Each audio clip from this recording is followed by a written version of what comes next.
How to pay Netflix using M-pesa. So if you want to pay Netflix using M-pesa, then what you need to do is first you just need to simply open up your browser and then you need to search for Netflix. After that, go with www.netflix.com and then you need to go with sign in, which will be in the top right, and then go and enter your email address, go with continue and enter your password. If you don't have an account, you can just simply go and create one account. And once created, you need to just simply go with next and choose your plan. So here you will have the basic plans like a mobile, basic, standard, and premium. So go ahead and select the plan that's right for you. After selecting, you need to go with next, which will be on the bottom. And you can choose how to pay. You'll be taken to the payment method section where you'll need to go ahead and either select a debit card or a credit card.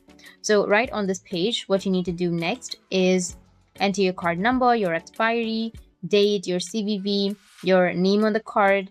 And if you have an option to use M-pesa, you need to go and select M-pesa and go ahead and enter in that details and click on Start Membership, which will be in the bottom of your page. And in this way, you should be able to go ahead and be using Netflix by M-pesa. That's it. And if you have any questions, feel free to comment below. Thanks for watching.